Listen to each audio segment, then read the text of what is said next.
Do you want to tell us a little bit about your kind of experience of parenting, like through those years of with the anxiety and things being quite challenging for Gray? In what I wrote, I just quickly thought that there was 3 stages. And one is that's not realising that he had a problem, a real problem. I just thought it was adolescence growing up, unsure of himself. And so, I'd say, you need to do this and you need to do that and you shouldn't do this and I did this when I was young and all that sort of stuff. And then I realised that was not helping the cause at all. In fact, it was probably driving him away or causing him confusion. That took quite a long time to realise that he had a problem. And it's a natural thing as a parent to want to kind of help and fix and give advice. Yeah. And I sort of figured out that I was a helicopter parent and a snowplow parent and all those things after a while. That I was trying to shield him from bits and pieces.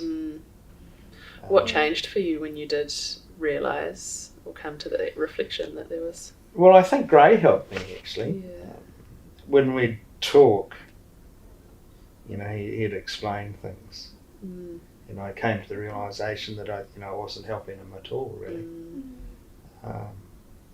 So then I just backed off and listened to him, and we'd do things together and that. And that's probably where I am now, really. I just listen to him and we spend time together, and I assume that's probably what I should be doing, but I'm not 100% sure. I think it's, time is like most kids, they grow through things to a certain extent, and I'm not downplaying what he's got, but I think, he's well on the way to managing it well himself.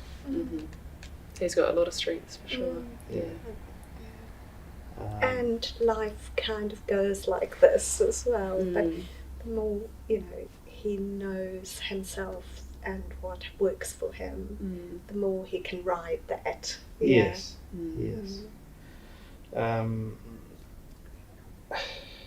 I have a nephew, or I had a nephew, but he killed himself very much at the same time as Gray. He just lost his way, and gosh, that must be hard.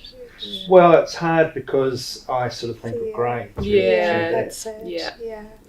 So, I get worried about it. Yeah, absolutely. But, he's a lot more resourceful than I thought he was. Yeah. And I think coming back to that, what you're kind of focusing on now being, it just kind of being there and listening to him, you're right, that is, I think, one of the most important things that a parent can do. And I think we see a lot of parents go through that journey of kind of like, just as Fiona says, it being very natural, that you just want to kind of take away. It's horrible seeing your child in distress, right? So you just want to kind of take it away.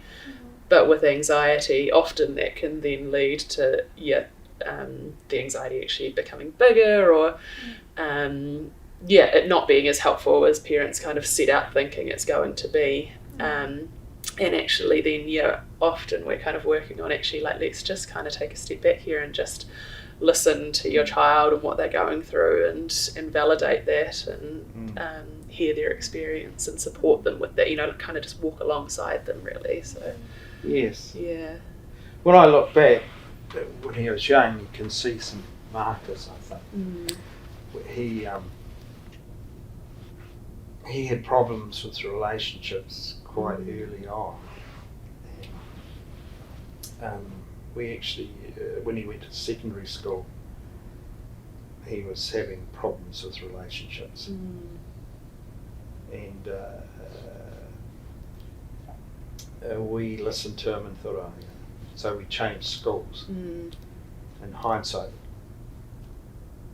it probably didn't help at all. maybe didn't hinder, but it didn't help. Yeah. At that stage, there was a problem. I think way back. Yeah. And you're trying to find solutions. Yeah. Yes. Yeah. And I think it is so often those kind of practical solutions that let's try a different school that make complete sense at the time. And for some people that might actually be what is helpful. But I think everyone. In his case, it just keeps surfacing again. Yeah.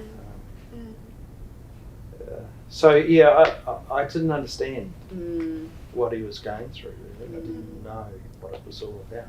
Yeah. I still don't really know that much about it. About